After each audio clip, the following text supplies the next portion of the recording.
મિત્રો, અમેરિકા અને ઈરાન વચ્ચે ચાલી રહેલા યુદ્ધને લઈને આ સમયના સૌથી મોટા સમાચાર સામે આવી રહ્યા છે. સ્ટેટ ઓફ હોર્મુઝ હવે ખોલી દેવામાં આવ્યો છે. આ રસ્તો ખોલવા માટે અમેરિકાએ રાત દિવસ એક કરી દીધા હતા. અમેરિકાએ ઘણી કોશિશ કરી હતી, દબાણ પણ કર્યું હતું, પરંતુ ઈરાન ટસથી મસ ન થયું. છેવટે હવે જ્યારે આ રસ્તો ખુલ્લો છે ત્યારે તેની પાછળ ઈરાનની મરજી છે. અમેરિકાનો ડર નથી મિત્રો. ઈરાને પોતે જ સત્તાવાર જાહેર કર્યું છે કે અમે અત્યારે આ રસ્તો તમામ જહાજો માટે ખુલ્લો કરી દીધો છે. મિત્રો, ઈરાને આ રસ્તો ખોલ્યો તો છે, પરંતુ સાથે કેટલીક મહત્વપૂર્ણ શરતો પણ રાખી છે.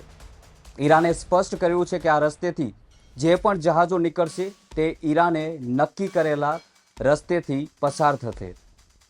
જહાજો પોતાની મરજીથી ગમે ત્યાંથી પસાર નહીં શકે તેવી શરતો ઈરાને રાખી છે.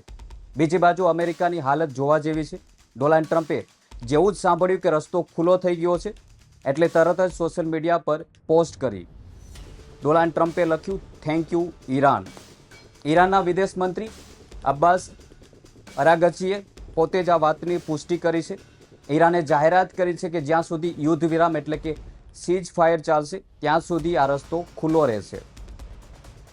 આ સમયમાં તમામ વ્યાપારી જહાજો કોઈ ડર વગર અહીંથી નીકળી શકશે. વિદેશ મંત્રીએ જણાવ્યું છે કે જહાજોએ ઈરાનની સંસ્થાઓએ આપેલા રૂટ પર જ ચાલવું પડશે.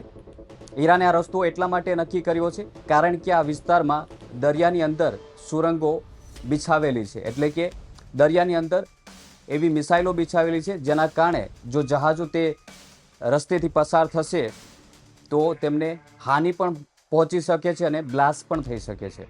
એટલે હવે ઈરાને જે રસ્તાઓ નક્કી કર્યા છે તે રસ્તા પરથી તમામ જહાજોને પસાર થવું પડશે.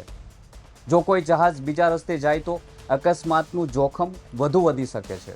તેથી ઈરાનની નજીકનો જે સુરક્ષિત રસ્તો છે ત્યાંથી જ જહાજો પસાર થઈ શકશે એવી શરતો હવે ઈરાને રાખી છે.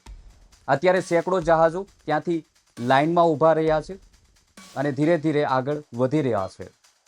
નમસ્કાર મિત્રો, હું છું દિનેશ ઝાલા. વિડીયોમાં આગળ વધતા પહેલાં અમારી ચેનલને સબસ્ક્રાઇબ કરી લેજો, સાથે જ બેલ આઇકન પર ક્લિક કરવાનું ભૂલશો નહીં, જેથી નવા એપિસોડની નોટિફિકેશન તમને મળતી રહે.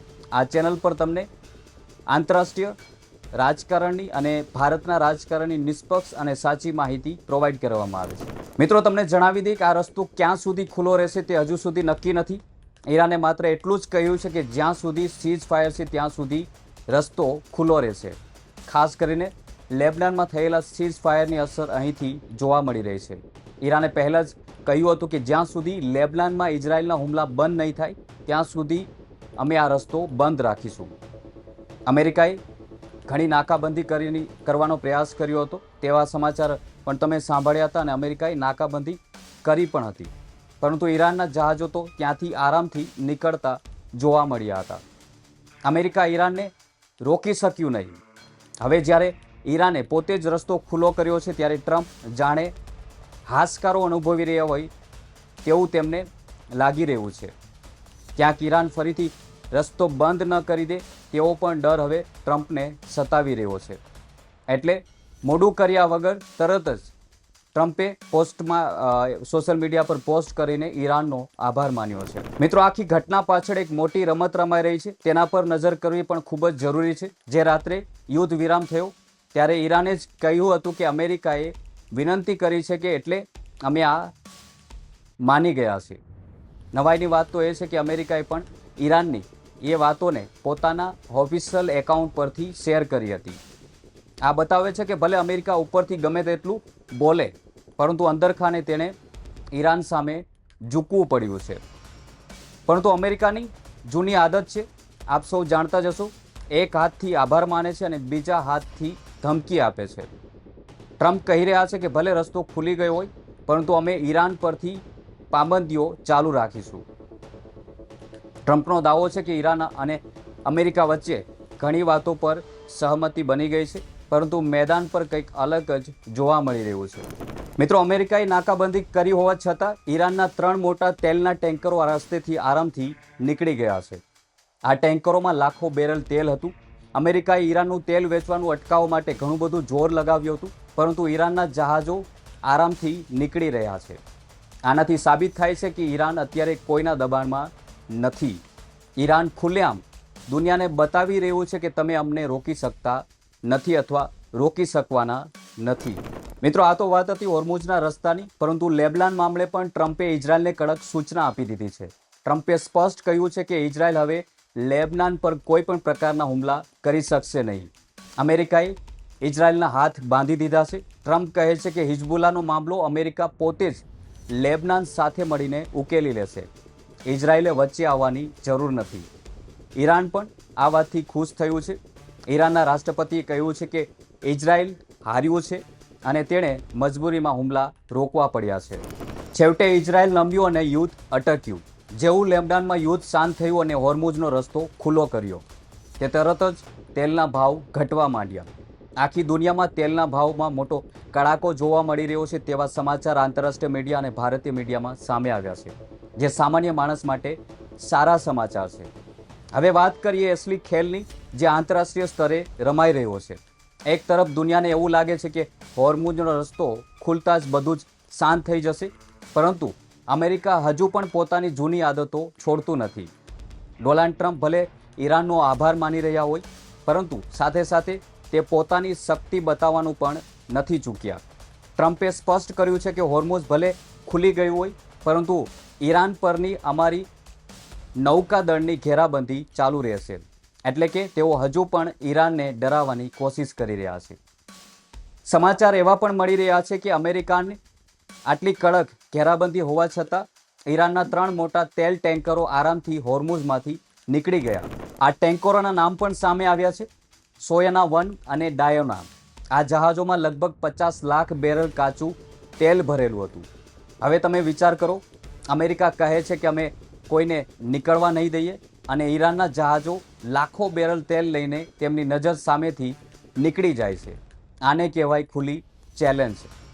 બીજી તરફ ઈરાન આ આખી ઘટનાને પોતાની જીત ગણાવી રહ્યું છે. ઈરાનના રાષ્ટ્રપતિ મસૂદ પેઝેશ્કિયાને દાવો કર્યો છે કે ઇઝરાયલે દબાણમાં આવીને હુમલા રોકી દીધા છે. તેમનું કહેવું છે કે લેબનાન પર હુમલો કરવાનો ઇઝરાયલનો કોઈ હક નથી. એટલે કે એક રીતે જોઈએ તો ઈરાને પોતાની શરતો મનાવી લીધી છે.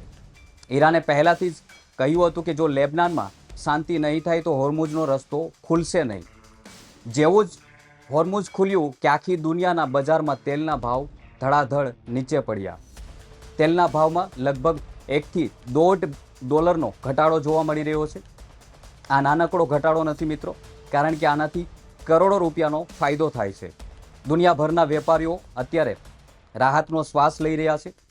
જે રીતે વરસાદ પછી વાતાવરણ ચોખ્ખું થઈ જાય છે, અત્યારે યુદ્ધના મેદાનમાં પણ એવી જ શાંતિ જોવા મળી રહી છે. પરંતુ હજુ પણ એક મોટો ખતરો તોળાઈ રહ્યો છે, અને તે પરમાણુ હથિયારનો છે. યુરેનિયમનો મુદ્દો છે, જે હજુ સુધી ઉકેલાયો નથી. શું ઈરાન પોતાનું યુરેનિયમ આપવા માટે તૈયાર થઈ જશે, કે પછી આ શાંતિ માત્ર થોડા દિવસોની જ મહેમાન છે? તેવા પણ સવાલો ઉઠી રહ્યા છે. જો 5-7 દિવસમાં કોઈ ઉકેલ નહીં આવે તો ફરીથી હોર્મુઝનો રસ્તો બંધ થાય તેવી પણ ચર્ચાઓ આંતરરાષ્ટ્રીય મીડિયામાં થઈ રહી છે. ઈરાને દુનિયાને બતાવી દીધું છે કે જો તમે અમારી સાથે જોર જબરદસ્તી કરશો તો અમે માત્ર રસ્તો જ બંધ નહીં કરીએ, પરંતુ વસૂલાત પણ કરીશું. અત્યારે તો દંડો અમેરિકાના મેદાનમાં છે. શું ટ્રમ્પ ઈરાન સાથે કોઈ કાયમી ડીલ કરશે, કે પછી ફરીથી મામલો ગરમાશે? અત્યારે તો આખી દુનિયા હોર્મુઝ ખુલવાની ખુશી મનાવી રહ્યું છે. સૌથી મોટો સવાલ એ છે કે શું આ શાંતિ લાંબી ચાલશે, કે પછી આ માત્ર તોફાન પહેલાંની શાંતિ છે? અત્યારે ભલે હોર્મુઝનો રસ્તો ખુલી ગયો હોય, પરંતુ અસલી મુદ્દો હજુ બાકી છે, અને એ મુદ્દો છે યુરેનિયમનો. અમેરિકા ઈચ્છે છે કે ઈરાન પોતાનો પરમાણુ પ્રોગ્રામ બંધ કરી દે, પરંતુ ઈરાન આસાનીથી નમે તેવું લાગતું નથી. ખરેખર તો ઈરાને આ રસ્તો ખોલીને દુનિયાને એક મોટો મેસેજ આપ્યો છે. મેસેજ એ છે કે જો તમે અમારી સાથે મિત્રતા રાખશો અને અમારા પર હુમલા બંધ કરશો તો અમે આ રસ્તો ખુલ્લો રાખી દઈશું. પરંતુ જો અમેરિકા કે ઇઝરાયલ ફરીથી દાદાગીરી કરશે અથવા ઈરાનના લોકો પર હુમલા કરશે તો ઈરાન માત્ર રસ્તો જ નહીં બંધ કરે, પરંતુ ત્યાંથી પસાર થતા જહાજો પાસેથી મોટો ટેક્સ પણ વસૂલ કરશે. અત્યારે સીઝ ફાયર એટલે કે યુદ્ધ વિરામ આગામી 10થી 15 દિવસ માટે વધી શકે છે તેવા પણ સમાચારો મળી રહ્યા છે. આ સમય દુનિયા માટે ખૂબ જ મહત્વનો છે. આ થોડા દિવસોમાં દુનિયાને સમજાઈ જશે કે હોર્મુઝનો રસ્તો બંધ થવાથી કેટલી તકલીફો પડે છે.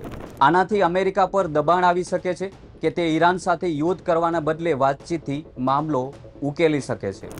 જો અમેરિકા ફરી હુમલો કરશે તો તેલના ભાવ ફરી આસમાને પહોંચી જશે અને તેની અસર સીધી અમેરિકાની અર્થવ્યવસ્થા પર પડશે. હવે બધું જ ડોનાલ્ડ ટ્રમ્પના હાથમાં છે. શું ટ્રમ્પ ઈરાન સાથે કોઈ નવી ડીલ કરશે? શું અમેરિકા ઈરાન પાસેથી પીછેહટ કરશે?